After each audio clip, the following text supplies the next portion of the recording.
اسلام کی عائلی زندگی کا حسن خاندان کی مضبوطی پر انحصار کرتا ہے۔ نکاح و طلاق کے معاملے میں ہمارے معاشرے میں بہت کم معلومات پائی جاتی ہیں۔ آج ایک مسئلے کے سلسلے میں حضور پاک صلی اللہ علیہ وسلم کی ایک حدیث سن لیجئے۔ حدثنا قتیبہ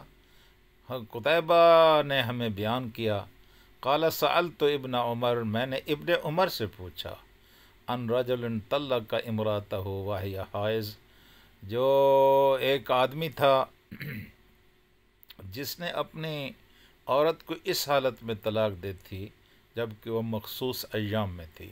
فقال هل تعرف عبداللہ بن عمر، تو انہوں نے فرمایا کہ کیا تم عبداللہ ابن عمر کو جانتے ہو؟ فإنه طلق امرأتہ وہی حائض، انہوں نے بھی اپنی بیوی کو طلاق دی تھی، ایسے عالم میں طلاق دی تھی جبکہ وہ حائضہ تھیں۔ فسأل عمر النبی صلی اللہ علیہ وسلم، حضرت عمر رسول کریم صلی اللہ علیہ وسلم کے پاس گئے اور انہوں نے جناب رسول اللہ صلی اللہ علیہ وسلم سے مسئلہ پوچھا کہ میرے بیٹے نے حالت حیض میں بیوی کو طلاق دے دی ہے۔ فَأَمَرَهُ أَن يُرَاجِعَهَا، اللہ کے رسول صلی اللہ علیہ وسلم نے حکم دیا کہ وہ رجوع کر لے۔ قال قلت، میں نے کہا، فَيُعْتَدُّ بِتِلْكَ التَّطْلِيقَةِ، تو کیا یہی سمجھا جائے نا، حیض کی حالت میں جو طلاق دی گئی ہے تو طلاق واقع ہو گئی۔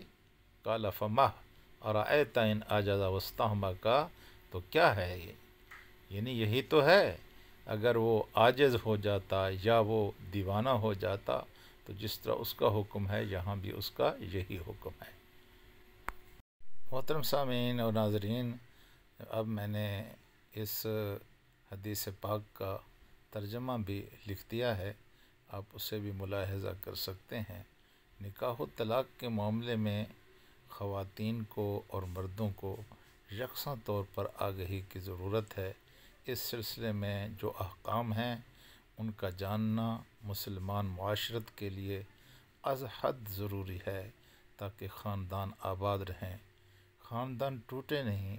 اللہ کو سب سے ناپسندیدہ چیز پاک چیزوں میں سے یا حلال چیزوں میں سے، جو حلال چیزیں ہیں ان میں سب سے زیادہ ناپسندیدہ طلاق ہے۔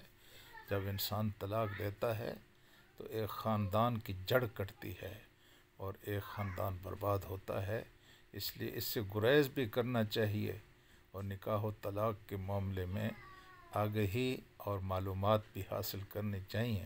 ہم خوش نصیب ہیں کہ ہمارے پاس اللہ تعالیٰ کے رسول کی سیرت کا ایک گوشہ موجود ہے اور ہر معاملے میں ہم اللہ کے رسول صلی اللہ علیہ وسلم سے رہنمائی حاصل کر سکتے ہیں۔